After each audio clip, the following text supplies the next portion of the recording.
This video is about the legendary strategies of American military commanders. Subscribe for more. The shadows of dawn crept over the fields of Normandy, brushing against the remnants of a war-torn landscape where bravery and despair intertwined. The year was 1944, and the Allied forces were poised at the brink of one of the most significant military operations in history, D-Day.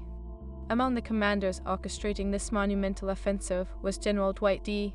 Eisenhower, a man whose resolute demeanor masked an unwavering commitment to victory. Eisenhower stood at the helm of an unparalleled coalition, tasked with breaching Hitler's formidable Atlantic Wall. As waves of soldiers prepared to storm the beaches, a sense of urgency permeated the air. Eisenhower's mind raced with the weight of his decisions. Each command could change the course of the war. He glanced at his map, where the carefully plotted route spoke of meticulous planning and bold ambition. Yet uncertainty gnawed at him. Had they underestimated the German defenses? Just a few miles away, a figure loomed in the shadows of a bunker: Field Marshal Owen Rommel, the Desert Fox. Renowned for his audacious tactics in North Africa, Rommel was now tasked with defending the coastline against the impending Allied invasion. He was acutely aware of the stakes. Losing Normandy would open the gates of France and potentially all of Europe to the Allies. As the sun rose, Rommel surveyed the beach through binoculars, his mind racing with strategies to neutralize the Allied forces before they could gain a foothold. Both commanders understood that this clash would determine the fate of nations. Eisenhower relied on overwhelming numbers and air superiority, while Rommel planned to exploit the element of surprise and fortified positions. Each side braced for the onslaught, gearing up for a conflict that would redefine warfare. Meanwhile, across the Atlantic in the United States, a young officer named George S. Patton prepared for his role in the conflict. Known for his aggressive tactics and fiery personality, Patton was a general who thrived in the chaos of battle. His reputation as a fierce leader had earned him a place in the annals of military history, and he was determined to leave his mark once again. Patton's heart raced at the thought of leading troops into Normandy and beyond. He was not just fighting for Europe, he was also fighting for the very ideals of freedom that America stood for. His troops looked to him for inspiration, and he delivered, rallying them with passionate speeches that ignited a fire within their hearts. "We were not here to take part, we were here to take over," Patton bellowed, his voice filling the tent and quelling the nerves of the men preparing to embark on the most perilous chapter of their lives. Back in Europe, the chaos of war spread like wildfire. The streets of Berlin buzzed with tension, the populace unaware of the impending doom as the Allies gained ground. The once proud Third Reich was beginning to crumble under the weight of sustained assaults. Among the leaders discussing the impending strategies was Adolf Hitler himself, whose iron grip on Germany was weakening. In the air bunker, he raged against the tide of defeat, convinced that the Allies would falter. Hitler shouted at his generals, his rage echoing against the reinforced walls. "We will show them the might of Germany. We will not cower before their numbers." But his generals were losing faith. They knew Rommel's defensive strategies were their last bastion of hope, but they also understood the treachery of the tides of war. The Allies had gained valuable intelligence, and with each passing day their resolve grew stronger. On the other side of the world, the distant echoes of conflict reached the young nation of Israel, formed amidst the aftermath of World War II. It was 1948, and the shadows of the Holocaust haunted the Jewish people. With a newfound sense of destiny, Israel was determined to assert itself in a volatile region. David Ben-Gurion, Israel's first prime minister, faced the monumental task of establishing a state amidst hostility. The Arab nations surrounding Israel were preparing to attack, unwilling to accept the legitimacy of a Jewish homeland. Ben-Gurion understood that the survival of the new nation hinged on military prowess and strategic alliances. As the sun set over Tel Aviv, Ben-Gurion convened with military leaders, discussing defense plans. "We are not merely fighting for a piece of land, we are fighting for our identity, our survival," he declared, his voice steady despite the tension in the room. "We must be prepared to fight with everything we have, for our future depends on it." The stage was set for a confrontation that would echo through the ages. Eisenhower, Patton, Rommel, and Ben-Gurion were about to embark on a journey that would not only alter the maps of Europe and the Middle East, but would also reshape the very essence of warfare. The strategies and decisions would leave an indelible mark on history, setting the stage for future conflicts and alliances. As the clock inched closer to the moment of invasion, the world held its breath. What unforeseen challenges lay ahead for each commander? Would Eisenhower's strategies prevail against Rommel's defenses? And how would Israel navigate the treacherous landscape of war on its own soil? The answers remain shrouded in mystery. But one truth was clear: the legendary strategies of these military titans would forever alter the course of history. In the stillness before the storm, as the first waves of Allied forces surged toward Normandy and the skies darkened with the looming shadows of war, the question echoed louder than ever: who would emerge victorious from the chaos that was about to engulf Europe and reshape its very foundations? Fatu awaited, and the world was poised on the brink. The air crackled with tension as the Allied forces assembled on the eve of D-Day. General Dwight D. Eisenhower stood on the deck of a command ship, gazing at the dark waters of the English Channel, each swell an omen of the chaos to come. The weight of the world rested on his shoulders. He turned to his trusted advisors, each one aware that they were about to embark on a mission that would resonate throughout history. A storm broke, the sky transformed into a canvas of orange and pink hues, signaling the beginning of the assault. Eisenhower's voice echoed over the radio, cutting through the din of preparation. This operation is not just about taking the beaches, it is about liberating Europe. Each man here is a testament to our cause. We fight for freedom, for those who cannot fight for themselves. Meanwhile, the formidable Field Marshal Owen Rommel stood with his officers at the edge of the beach, a stark contrast to the optimism of the Allied command. The German defences were heavily fortified, yet uncertainty gnawed at him. He had meticulously arranged obstacles, minefields, and artillery placements, but he knew that no plan could account for the resilience of the enemy. "We must strike hard and fast," Rommel instructed, his voice calm yet steely. "If we can hold them here, we can buy time for reinforcements." As the first waves of soldiers launched into the icy waters, screams of courage and fear intermingled as they approached the shore. Assault boats surged forward, filled with men ready to engage in the fight of their lives. Among them was Lieutenant Colonel George S. Patton, who had already carved his name into the annals of military history. Leading one of the first waves ashore, Patton's eyes burned with fervor. He had long awaited this moment, the chance to bring the war to the heart of Germany itself. "Let us go, boys," Patton shouted as he leapt from the boat, water splashing around him. "Remember, courage is not the absence of fear but the triumph over it. Charge." He surged forward, rallying his men with sheer force of will as bullets whizzed past them. The beach erupted in a cacophony of gunfire, explosions, and cries of the wounded. Eisenhower monitored the landing from his command ship, and the reports flooded in. "The troops are hitting the beach, sir. Casualties are high, but they're reholding." The tension in his chest grew heavier. His heart ached with the knowledge that lives were being sacrificed in the name of freedom. He clutched the map of the beaches, a testament to careful planning, now put to the test. "We must hold the line," he urged, his voice steady. As the tide of battle surged, Rommel's men fought with the ferocity of cornered lions. The German defensive positions rained fire upon the Allied troops, pushing them back to the surf, the waves crashing against their bodies. But amidst the chaos, the flames of determination burned bright in the Allied soldiers. They fought not just for their nations but for the liberation of millions across Europe. Despite the desperate situation, the Allies began to establish a foothold. A surge of reinforcements poured in, and Patton managed to break through the German defences at Omaha Beach, the iconic landscape stained with the bravery of soldiers. "Onward," he commanded, pushing deeper into enemy territory. Each step taken was a testament to sacrifice, each inch gained a tribute to those who had fallen. In the corridors of the F-Bunker, Hitler continued to dismiss the reports of the ground situation. He asserted, futilely trying to rally his generals. The walls of the bunker echoed his defiance, but the faces around him reflected a different reality. "Rommel will hold," one general replied cautiously, "but we must send reinforcements quickly." Hitler's eyes glimmered with impatience. "We shall crush them. The Allies will not trample our homeland."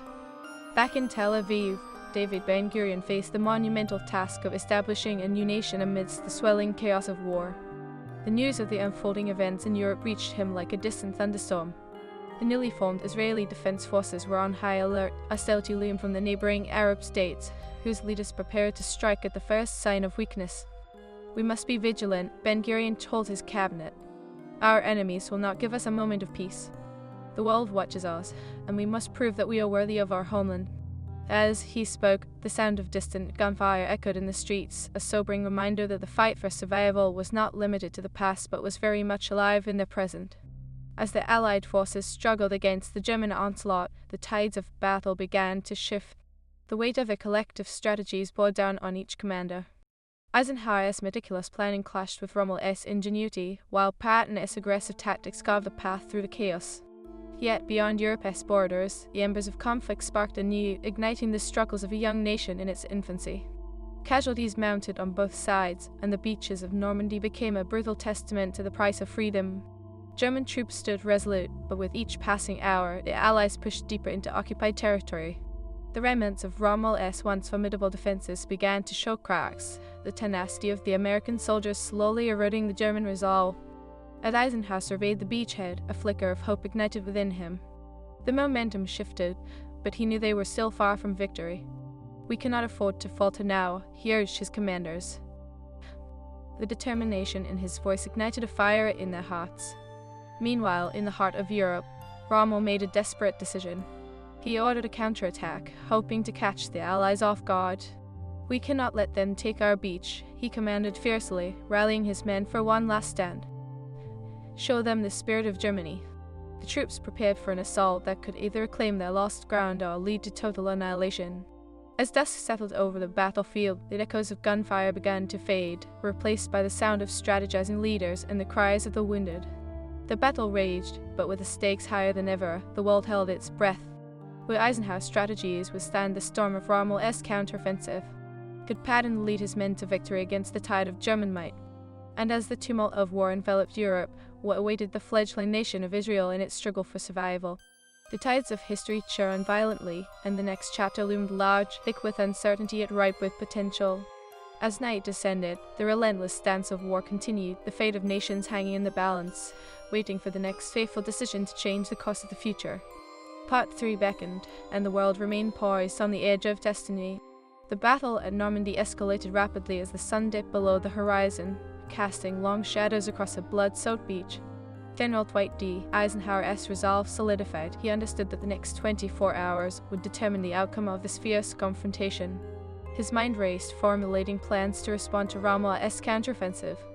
Every inch of ground gained was hard-won, and he could not allow the German forces to reclaim lost territory. "Mobilize the reserves," Eisenhower commanded, his voice steely amid the chaos of the command ship. "We need to maintain pressure on the enemy. They cannot be allowed to regroup." His words ignited a sense of urgency among his staff, each officer springing into action, determined to turn the tide. Meanwhile, on the beach, Lieutenant Colonel George S. Patton led his men through the remnants of the morning's violence.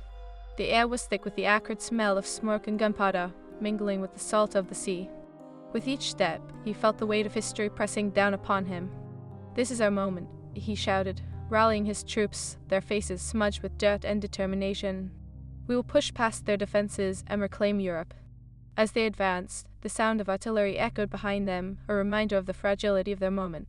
Patton's relentless spirit drove his men forward, pushing through the obstacles that sought to halt their progress. Pointing to a nearby dune where enemy fire rained down, he shouted, "Take that position. We need to flank them." The troops surged ahead, their courage ignited by Patton's fierce leadership.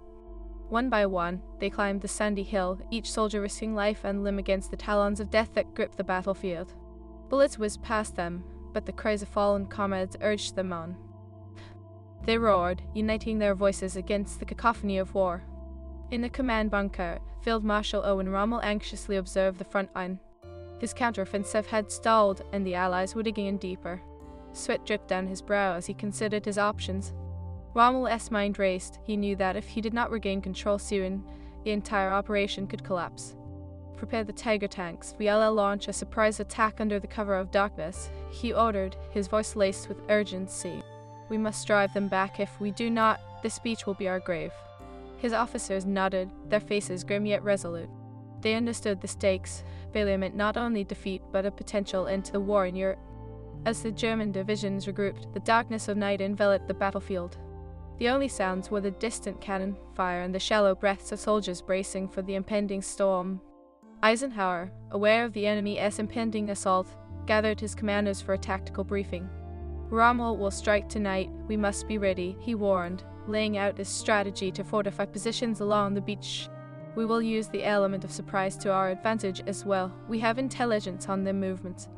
The room buzzed with strategic discussions as their officers prepared for a battle that would be etched into the annals of history. Simultaneously, in the heart of Tel Aviv, David Ben-Gurion sat hunched over a map, studying the political landscape surrounding the newly formed state of Israel. The echoes of war in Europe reverberated through his thoughts, reminding him of the fragility of sovereignty. The Arab nations were poised to attack, and there was no turning back now.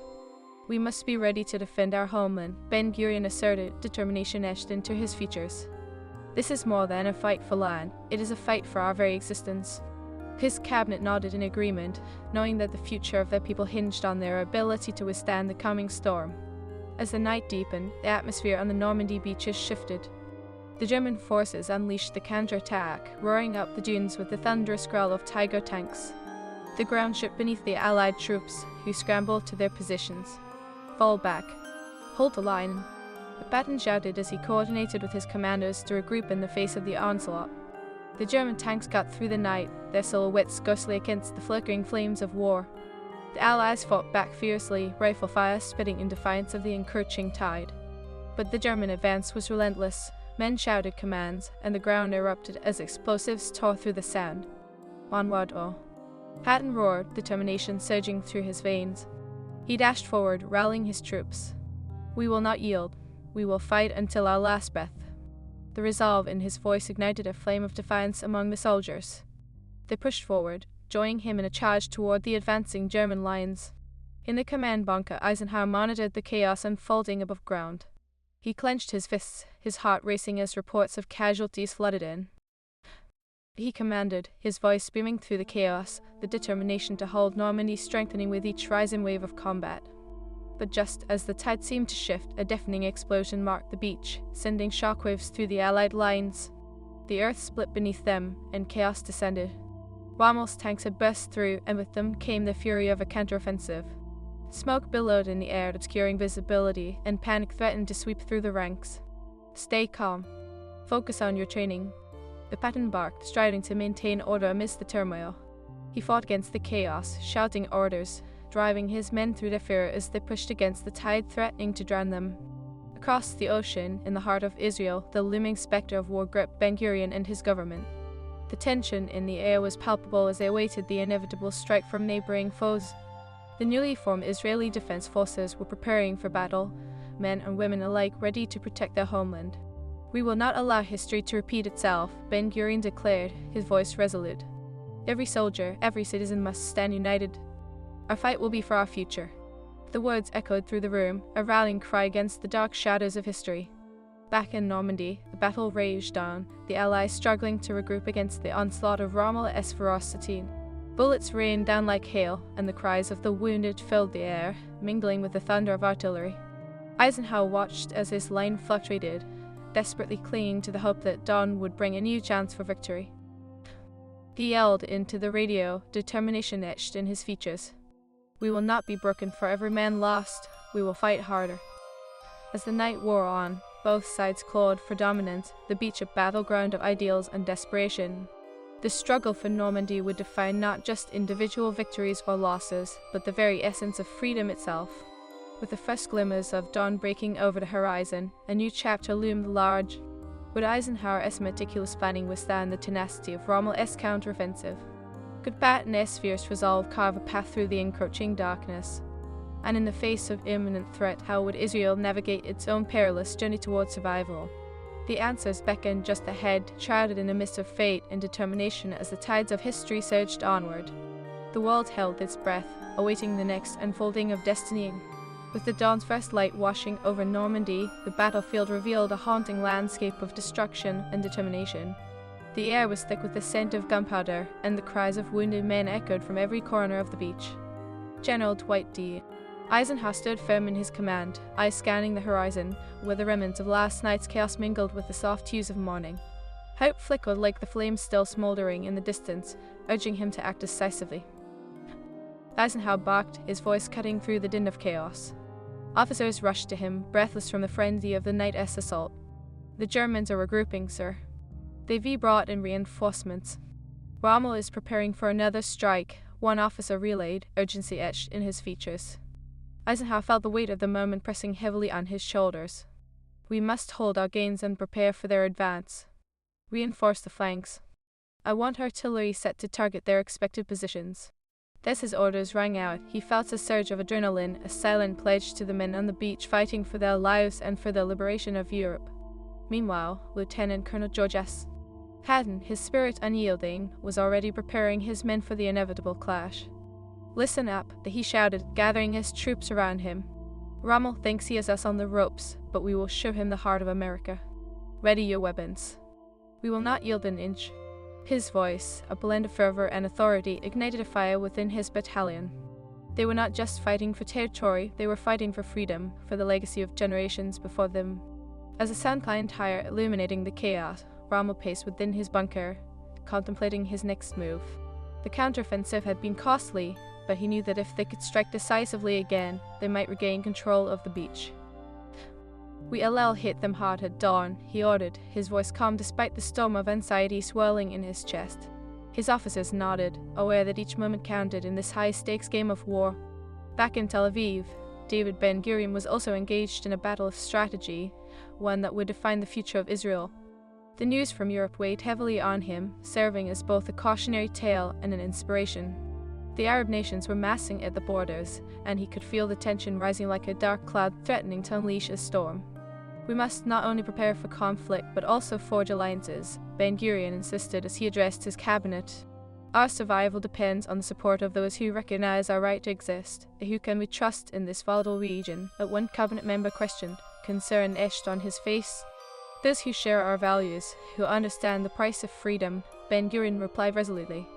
"We will reach out to our allies, but we must be ready to defend ourselves at all costs." As the sun reached its zenith, the Allied forces prepared for the German onslaught. The beach, once a serene stretch of sand, had transformed into a battleground, a testament to courage and sacrifice. Patton rallied his men, each step toward the enemy lined with the echoes of lost comrades. "Look alive," Patton commanded, eyes blazing. "Today we reclaim what is ours, move forward." The soldiers surged as one, hearts pounding with the rhythm of battle. The sound of gunfire erupted anew, the roar of war drowning out their fears. They were resolute, a wave of determination crashing against the fortified German lines. Rommel, aware of the Allies' resolve, ordered his reinforcements to the front.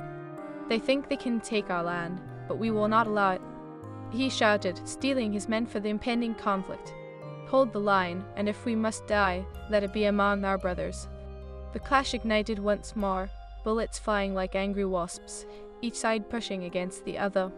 The beach was a storm of chaos, men falling, cries of agony mingling with shouts of defiance. Eisenhower watched from his command post, his heart heavy.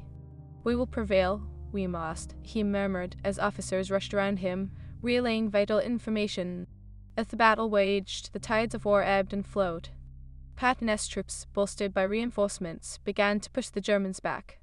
"Keep moving, advance," he yelled, leading the charge.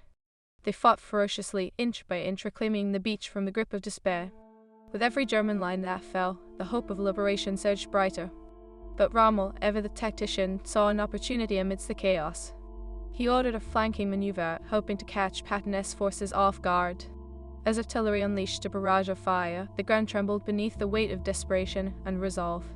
"Hold your positions," Patton bellowed, rallying his men as they faced the onslaught. "Fight for each other, for your families, for freedom." In the heart of the battle, as fury and bravery converged, Allied forces began to establish a foothold. The German counterattack faltered, and the tide shifted in favor of those fighting for liberation. The moment of victory felt almost tangible, as if it were a breath away. Meanwhile, in Israel, the air crackled with tension as reports of the conflict in Europe reached Ben-Gurion. The foundation of their fledgling nation was fragile, yet he felt the stirrings of hope.